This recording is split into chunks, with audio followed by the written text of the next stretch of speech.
हे जग, ही सृष्टी नर आणि मादी या दोघांच्या समतोल गोष्टींमुळे चालत असते. आणि याच्यातच एखादं जर नातं कुठलं घ्यायला गेलं तर नवरा बायकोचं हे एक सुंदर नातं आहे. त्या सुंदर नात्याला फुलवायचं काम हे नवरा बायकोनी करायचं असतं. कोणतीही स्त्री तिला स्वतःचं असं वेगळं अस्तित्व निर्माण करायचं असतं, स्वतःचं असं वेगळं विश्व निर्माण करण्याचा तिचा प्रयत्न असतो. आणि याच्यातच जर नवऱ्याची साथ भेटली तर सोन्याहून पिवळं काहीच नाही. त्याच पद्धतीनं रोहिणी पाराद्याचा आपल्याला विषय घ्यायचा आहे. रोहिणी पाराद्य हिनं स्वतःच असं वेगळं अस्तित्व निर्माण करण्याचा प्रयत्न केला होता. सर्वांना सन्मानाचा मानाचा क्रांतिकारी कडक निळा भडक असा जय भीम जय संविधान. मी वर्षा तुम्हा सर्वांचं साई वर्षा युट्यूब चॅनल मध्ये मनपूर्वक स्वागत करते. अशाच एका नवीन विषयासोबत मी आलेली आहे, ते म्हणजे रोहिणी पाराद्य. तुम्हा आम्हाला माहितीचा विषय आहे आणि मेन महत्वाचं, अखेर 23 दिवसानंतर काही महत्वाची घडामोड समोर आलेली आहे आणि तीच घडामोड तुमच्या समोर मी मांडण्याचा प्रयत्न करीत आहे, तुमच्यापर्यंत पोहोचवण्याचा मी प्रयत्न करीत आहे. ते म्हणजे लाखो चाहत्यांवरती स्वतःचा असा वेगळा ठसा उमटवणारी, स्वतःचं असं वेगळं अस्तित्व निर्माण करणारी, आपल्या रील्समुळे लाखो चाहत्यांच्या मनात स्वतःचं असं वेगळं स्थान निर्माण करणारी रोहिणी पाराद्य हिच्या मृत्यूबाबत अखेर 23 दिवसानंतर महत्वाची घडामोड समोर आलेली आहे. ती म्हणजे पती निलेश पाराद्य याच्या बाबत विविध कलमांअंतर्गत गुन्हा दाखल झालेला आहे. 26 मे रोजी ब्रह्मपुरी हद्दीतील हॉटेल ग्रामपंचायत मध्ये रोहिणी पाराद्य हिने गळफास घेऊन आत्महत्या केली. सुरुवातीला या मृत्यूबाबत अनेक तर्कवितर्क लोकांनी लावले. पोलिसांनी तर आकस्मिक मृत्यू अशा पद्धतीचा गुन्हा नोंद केला, पण तपासादरम्यान आणि कुटुंबियांच्या तक्रारीनंतर की पतीच्या शारीरिक आणि मानसिक त्रासाला कंटाळून तिने आत्महत्या केल्याचा बाब समोर आलेली आहे. यादीनुसार तिचा पती निलेश पाराद्य गेल्या वर्षभरापासून तिची इच्छा नसताना सुद्धा हॉटेल ग्रामपंचायत मध्ये काम करण्यास भाग पाडत होता. गेल्या वर्षभरापासून तिला हा त्रास होता. कौटुंबिक वादविवाद, मेन महत्वाचं, वारंवार शिवीगाळ, मारहाण अशा पद्धतीचा तिला शारीरिक मानसिक त्रास होत होता. आणि याच त्रासाला कंटाळून रोहिणीने गळफास घेऊन आत्महत्या केली. सुरुवातीला तर ज्यावेळेला गुन्हा नोंद झाला त्यावेळेला पोलिसांनी कौटुंबिक वाद, किरकोळ वाद झाल्याच्या कारणावरून तिने आत्महत्या केल्याचा गुन्हा दाखल केला होता. आकस्मिक मृत्यू अशा पद्धतीचा गुन्हा दाखल होता. पण तिचे वडील जे की बाळू गिरजाप्पा शिवशरण हे समोर येऊन त्यांनी स्वतः तक्रार दाखल केली. कारण या मृत्यूची हळहळ पूर्ण महाराष्ट्रभरात पसरली होती. चाहत्यांमध्ये सुद्धा आणि नागरिकांमध्ये सुद्धा या मृत्यूबाबत कसून चौकशी करण्याची मागणी होत होती. आणि त्याचमुळे तिचे वडील समोर येऊन तो गुन्हा दाखल केला. पुरुष हे संसार याची दोन चाकी असतात, त्यामधील एक जरी चाक खराब झालं तर अख्खा संसार उद्ध्वस्त व्हायला जास्त वेळ लागत नाही.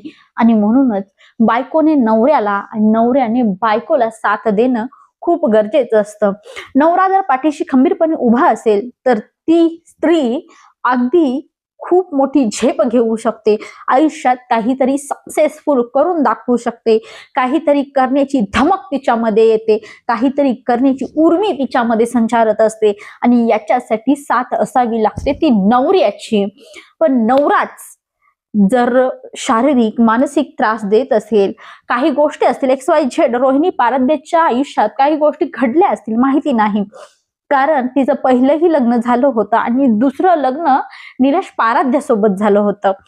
पण तिच्या वडिलांनी ज्या पद्धतीनं फिर्याद दिलेली आहे, तक्रार दाखल केलेली आहे, त्याच्यातून तरी हे समोर येत आहे की तिला नवऱ्याकडून शारीरिक आणि मानसिक त्रास होत होता.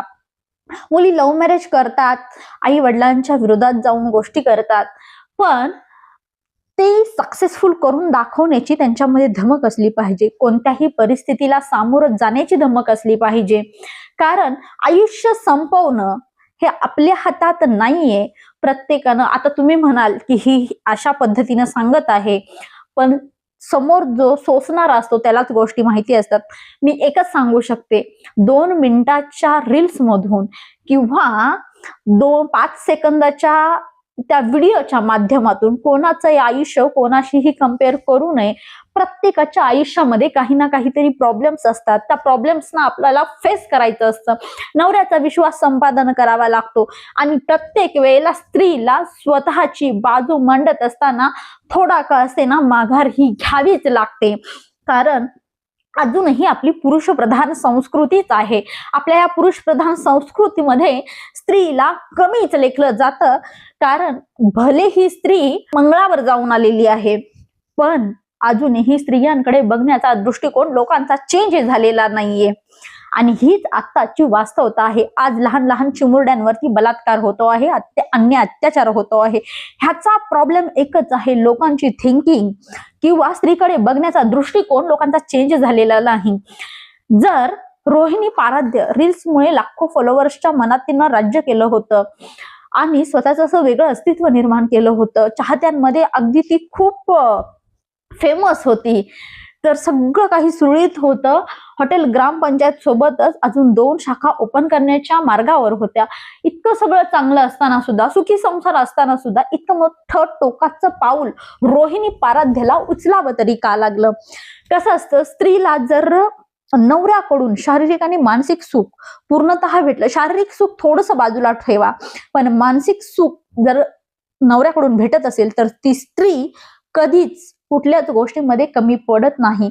फक्त नवऱ्यानं म्हणायला पाहिजे, तू पुढं हो, मी तुझ्या पाठीशी उभा आहे. ती स्त्री आकाशात सुद्धा झेप घेऊ शकते, इतकी गगनझेप ती मारू शकते. पण नवरा जर कोणत्या छोटमोठ्या गोष्टींवरनं तिला अशी टोचण्यात येत असेल, काही छोट्या छोट्या गोष्टी असतात, त्या गोष्टींवरून तिला जर त्रास देत असेल, तर अगदी जीवन असह्य होऊन जातं. आणि अशातच ती निर्णय घेते की आता आपल्या आयुष्यामध्ये जे पहिलं लग्न केलं तेही व्यवस्थित नव्हतं आणि दुसरं आयुष्यात आलं तेही व्यवस्थित नाहीये. कसं असतं, स्त्री कुठल्याही आई वडिलांचा, भाऊ भाऊजांचा कोणाचाही विचार त्या क्षणाला करत नाही. त्या क्षणाला फक्त ती एकच विचार करत असते की माझा नवरा, माझा संसार, माझं कुटुंब. आणि याच्यात जर तिला कुठलंच सुख जर भेटत नसेल तर एक तर ती स्त्री चुकीच्या मार्गावर जाते, एक तर स्वतःला संपवण्याचा निर्णय घेते. जर तिच्या आयुष्यामध्ये नवरा सोडून दुसरं कुणीही नसेल, तिला स्वतःला हे संपवावंच लागतं. कारण कसं असतं, इकडे आड तिकडे विहीर झालेली असते. कोणाच्या आधारावर जगू हा विचार ती स्त्री करत असते. कारण स्त्रीला जर कुठली गोष्ट पाहिजे असते, ती फक्त आणि फक्त मानसिक सुखाची गरज असते. स्त्री शारीरिक सुखाची भुकेली नसते, स्त्रीला फक्त मानसिक सुख. आणि नवऱ्यानं काही नाही दिलं तरी चालेल, पण तू हो पुढे, मी तुझ्या पाठीशी खंबीरपणे उभा आहे म्हणणारा नवरा आयुष्यात असणं गरजेचं आहे. आणि तोच जर नवरा नासका कांदा जर निघाला तर अशा पद्धतीची कृत्य करायला स्त्रिया आज मागं पुढे बघत नाहीत. अशी भरपूर उदाहरणं आहेत. लव्ह मॅरेज करून अनेक स्त्रिया पस्तावलेल्या आहेत आणि काही स्त्रिया तर वाम मार्गाला गेलेल्या आहेत. बोलण्यासारखं खूप काही आहे, पण आत्महत्या करणं हा त्यावर उपाय नाहीये. कारण स्वतःला संपवण्याचा अधिकार आपल्याला स्वतःला नाहीये.